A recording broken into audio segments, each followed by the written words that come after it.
Hello and welcome to this video on what to use when you do not have access to products like Starsan and other commercial sterilizing agents. With some continuing logistics issues, certain products are just not available. Others are only available on an intermittent basis. There is also the rising price of just about everything. While you should not be spendthrift on your cleaning and sanitizing, there are some options that may help you spread that cost out over a longer time frame, thereby supporting you and assisting you in your home brewing. The first option is very much similar to things like Starsan and other sterilizing products. It is bleach. You mix about 2 tablespoons of bleach to 4 liters of water, or 2 tablespoons in 1 gallon. This is used to rinse the equipment after you've washed it with soap and similar.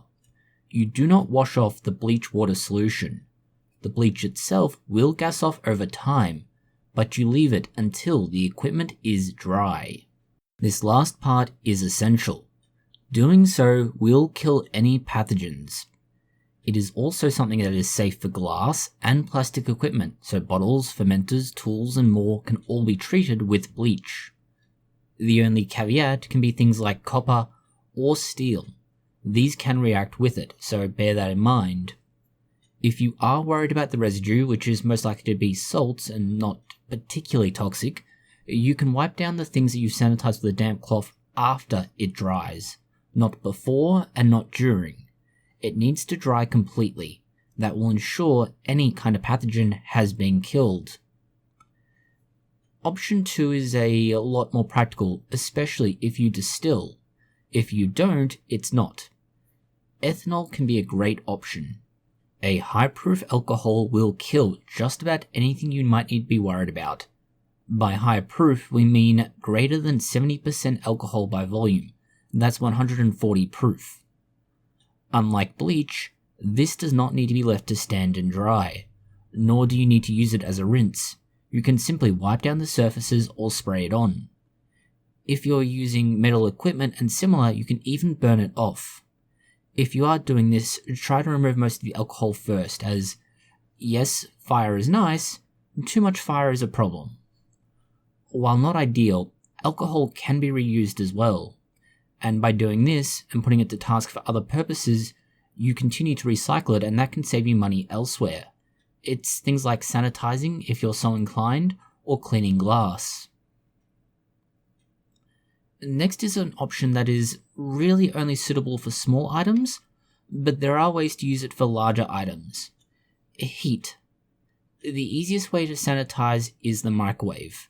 This is obviously not going to work for metal items or large items, but you can address those in a different method.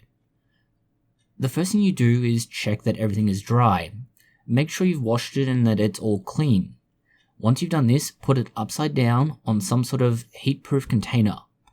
You then put this along with whatever you're trying to sterilize inside the microwave, and you cook it for about 5 minutes. After 5 minutes, you take it out and you leave it to stand for another 5 to 10 minutes so it can cool. When cooled and dry, you move on to the next part. Now the next part is going to involve the microwave again. You fill your containers or similar halfway with water. You put them back in the microwave and you heat them for about 3 minutes. This should get to a point where the water has begun to boil. The boiling water, along with the microwave itself, should kill anything that's inside that container or tool, and that will sterilize it. The next option is very similar but for larger items, and it involves using an oven. The general process is the same in that you want to make sure everything is clean, having used soap or detergent to do so, rinse that, and then put it in the oven. You bring the oven up to 160 to 200 degrees Celsius, and you place your items in there for about half an hour to an hour. Doing so, between the combination of heat and time, should sterilize them. The final candidate we have for you is UV light. UV light can be done with either dedicated lights or sunlight.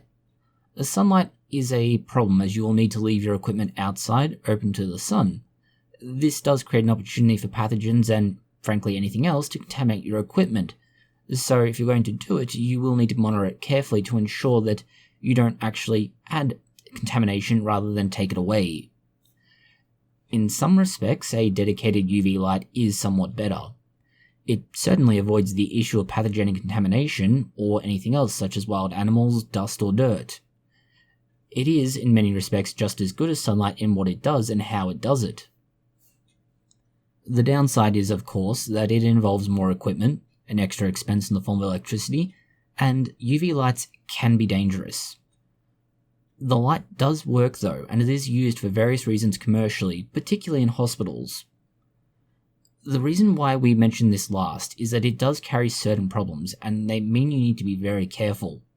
UVC light, which is the primary light used for UV sanitation, can cause eye issues and burns. The light causes burns because of how the UV rays interact with various parts of your body. This means you need to use it in a careful environment. A good idea is to set it up in some sort of large container, cardboard box or similar, and do everything you need with the light isolated in there. This means you're never exposed to it directly, so you can turn it on or off from outside that cardboard box. There is a notable limitation to using UV light to sterilize, and this is regardless of whether you are using sunlight, a dedicated UV lamp, or bulb. It can only sterilize at a very superficial level. That is, the surface of anything the light hits. Anything not exposed to light is not safe. It will not sterilize it. That makes it useless if you're using something with a rough surface, damaged plastic, and similar. Light simply can't get into all the crevices needed to sterilize. Despite this, it will kill anything that is exposed to it. This includes the most resilient strains of bacteria, fungi, and more that are resistant to things like antibiotics, antifungals, and similar. Of the four, this is certainly the most extreme. Bleach is commonly used in commercial settings for cleaning things like benchtops and work surfaces for food preparation. Ethanol is used in laboratories to clean equipment, especially for microbiology. Things like microwaves and ovens are used in the house for things like infants' bottles and for canning and preserving. UV light is the last, and it is the last because it is the most dangerous of all. It is also the most difficult to get right and set up. Overall, you have many things to choose from that aren't a standard sanitizing or sterilizing product, and if you're unable to get a hold of it, you can consider one of these as perfectly reasonable substitute until you can source what you want or what you use regularly. Thank you for watching this video. If you have found it interesting, consider liking, sharing, and subscribing. Please post any comments, questions, or suggestions you have below